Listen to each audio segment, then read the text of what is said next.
Cuando Dios te aparta, todo empieza a cambiar. Y no cambia solo por dentro. Cambia el ambiente a tu alrededor. Cambia la forma en que te miran. Cambia la forma en que te hablan. Y muchas veces cambia, incluso, la forma en que te tratan las personas que supuestamente más te conocen. Porque cuando Dios te aparta, se nota. Quizá alguien ya te lo dijo. Has cambiado. Ya no eres el mismo. Te volviste raro. Y tú por dentro piensas, no es que me volví raro, es que ya no puedo vivir como antes. Es que ya no puedo reírme de lo que antes me parecía normal. Es que ya no puedo caminar hacia donde todos caminan, porque Dios me está empujando hacia otro lado. Cuando Dios te aparta, no es para que te creas más que nadie. Es porque te está preparando para algo. Estás entrando en un proceso. Y ese proceso tiene un precio. Vas a empezar a destacar, aunque no lo busques. Hoy quiero ayudarte a entender algo que mucha gente vive, pero pocos saben interpretar. Las cosas que la gente empieza a decir de ti cuando Dios te aparta. No porque seas perfecto. No porque ya lo sepas todo. Sino porque Dios empezó a trabajar contigo de una forma que incomoda a quienes siguen dormidos. La primera cosa que la gente va a decir de ti es esta: eres extraño, eres diferente. Y para entenderlo, mira la vida de José. En Génesis capítulo 37 se nos cuenta que Jacob amaba a José de una manera especial. Era el hijo de su vejez. Y un día le hizo una túnica, un regalo visible, una señal que cualquiera podía ver. Y ahí empezó el problema. Sus hermanos lo odiaban por eso. No porque José les hubiera hecho algo. No porque José los hubiera atacado.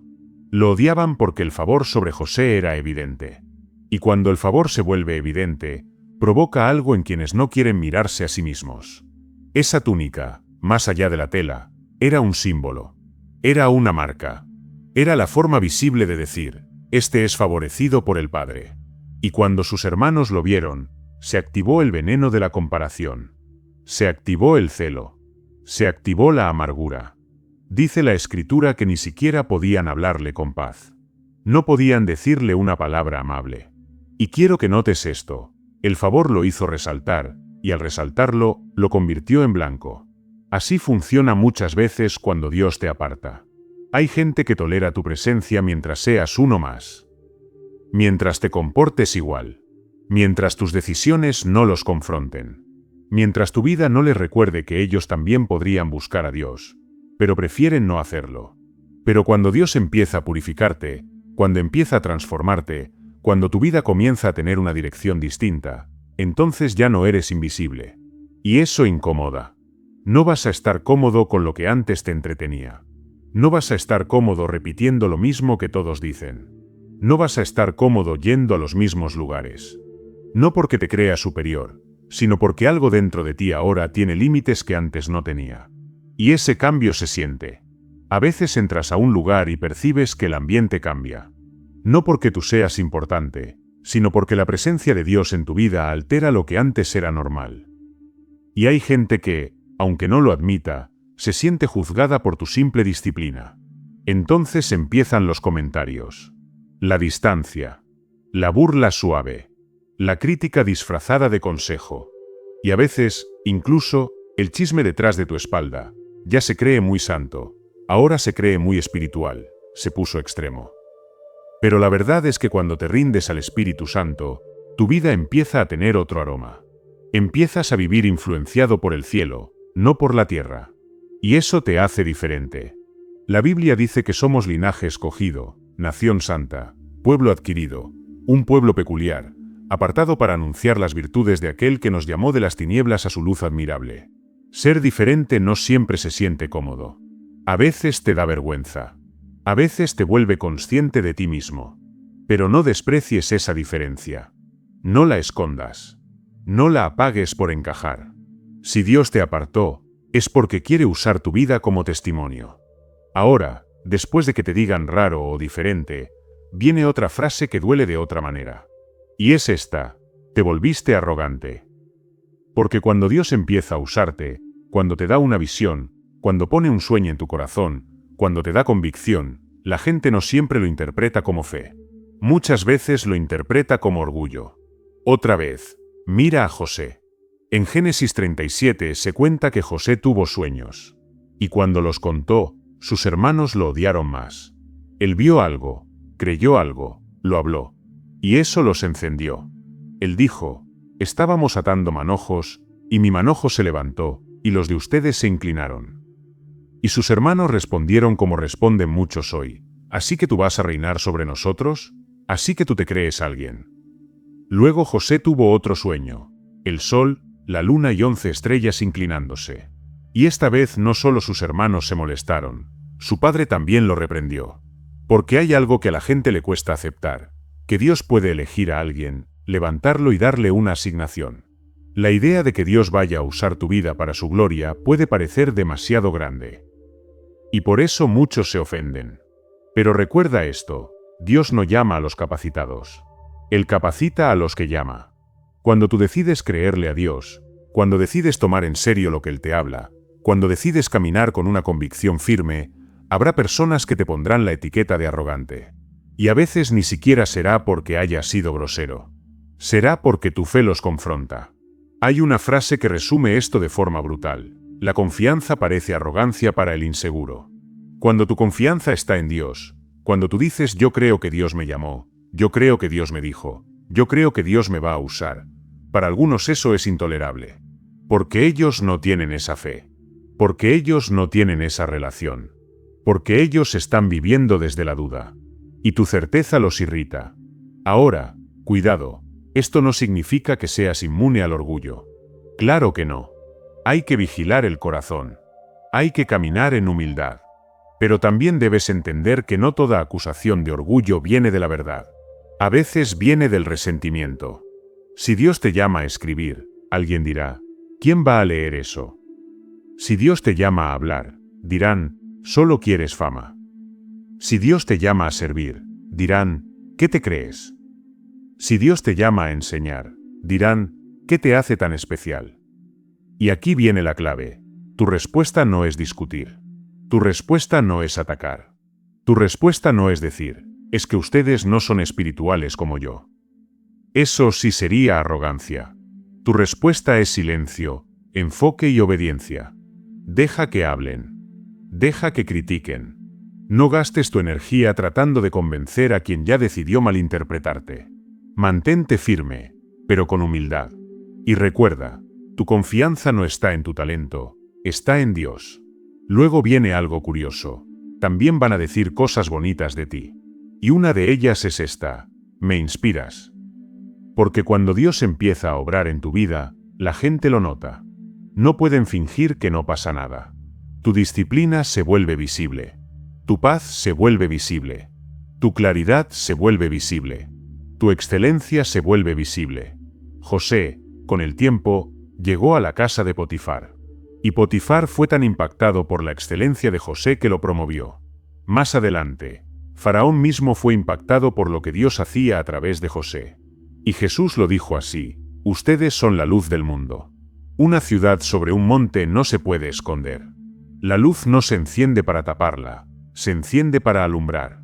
Tu vida puede inspirar. Y no hay nada malo en eso. Pero hay un peligro: que empieces a creer que la gloria es tuya. No. Tú eres un siervo. Dios es el autor.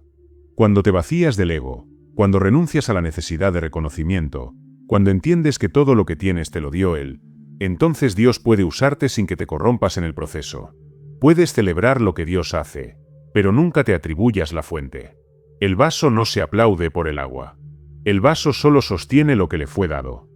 Ahora viene otra frase que la gente suelta cuando tú decides creer en grande: estás delirando, eres un soñador, tienes la cabeza en las nubes. Y otra vez, José es el ejemplo perfecto.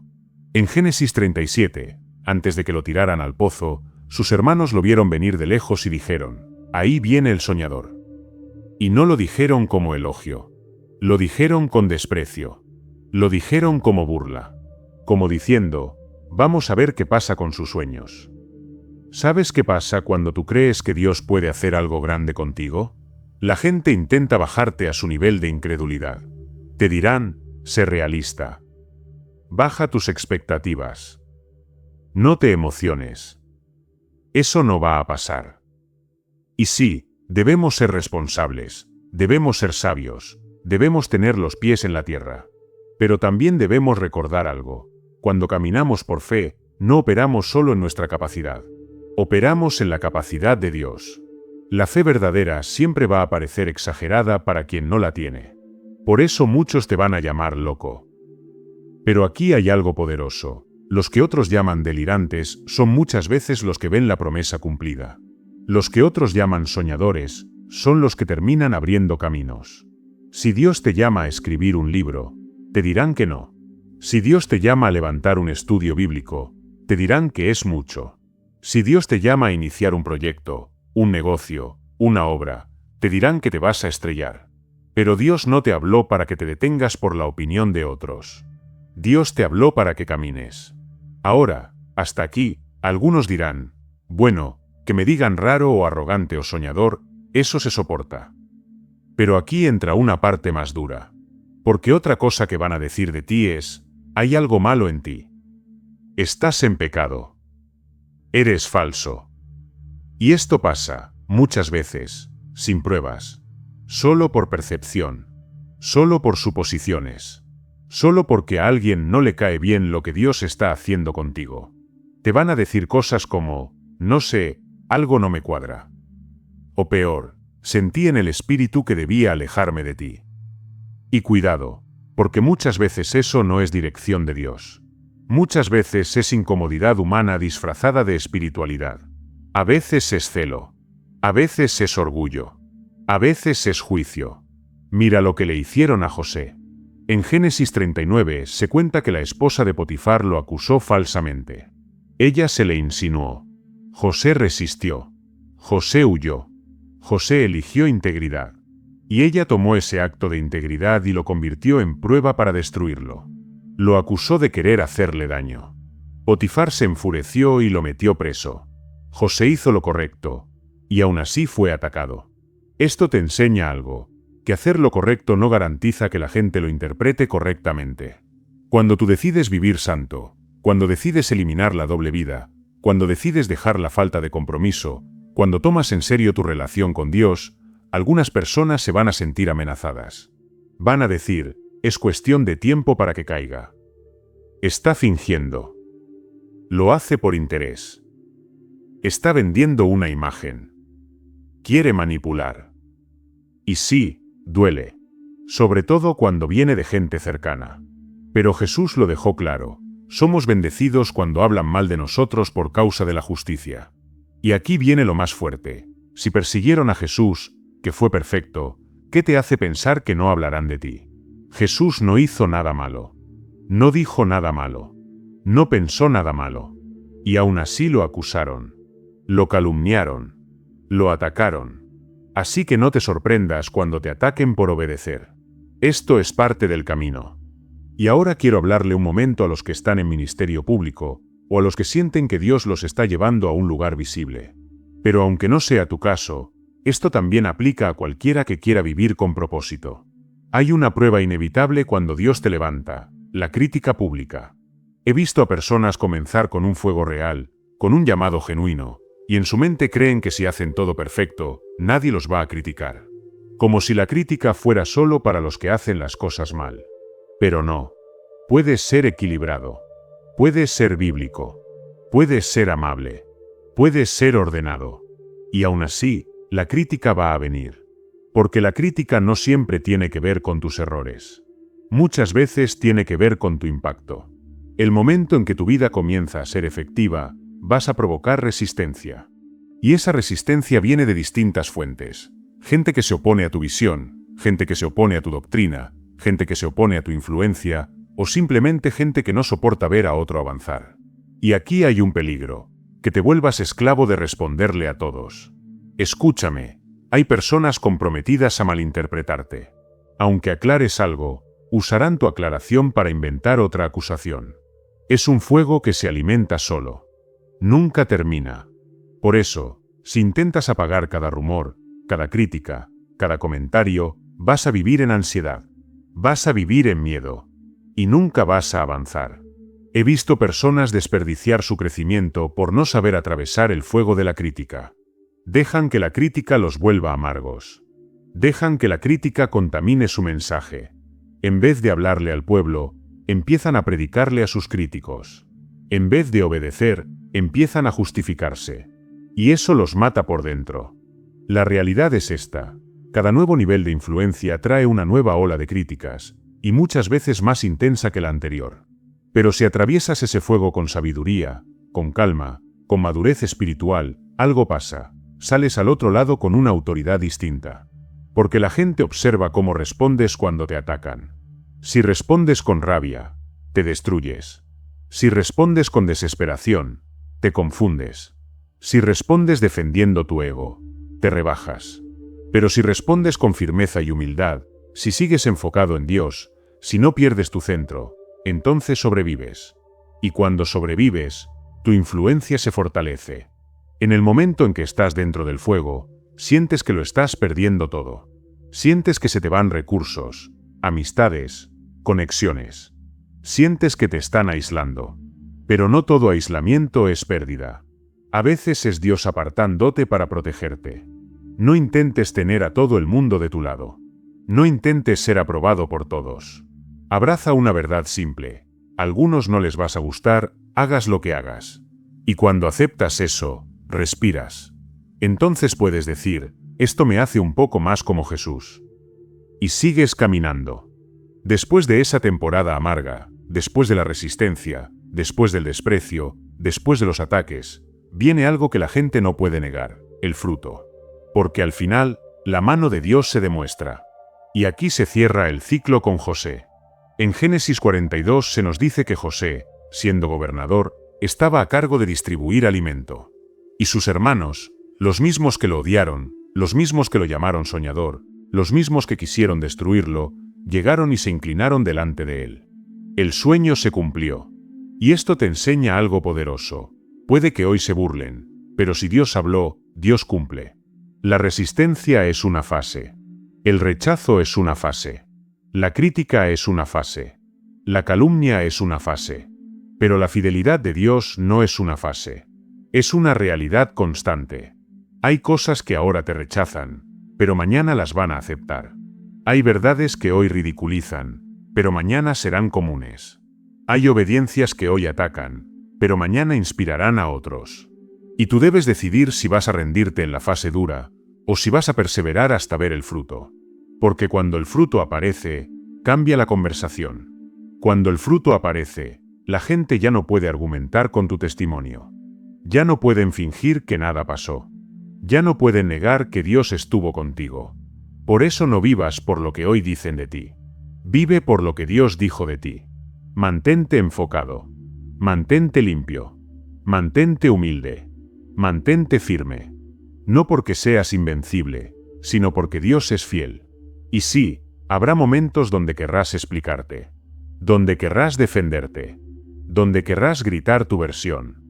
Pero muchas veces, la mayor victoria es no reaccionar. Porque la reacción apresurada te roba paz, te roba enfoque y te roba fuerza. Hay batallas que se ganan con silencio. Ahora, si este mensaje te está animando, si algo de esto te está hablando, hay una razón. Dios no te trajo aquí por casualidad. Él está formando tu carácter mientras construye tu destino. Y en vez de vivir asustado por lo que la gente diga, aprende a vivir sostenido por lo que Dios ya decretó. Hoy entendiste que ser apartado por Dios no significa ser perfecto, significa ser llamado. Van a decir que eres raro, arrogante, soñador, y hasta te van a acusar sin motivo, pero Dios no se equivoca contigo. No te rebajes a pelear por aprobación, camina en obediencia, y deja que el fruto hable por ti. Si este mensaje tuvo sentido para ti, escribe en los comentarios, ¿tiene sentido para mí? Suscríbete y activa la campana para que no camines solo en este proceso. Comparte este vídeo con alguien que esté viviendo rechazo por querer hacer lo correcto. Y recuerda esto, si Dios te apartó, también te sostendrá. Sigue firme, porque lo que Dios empezó, Dios lo termina.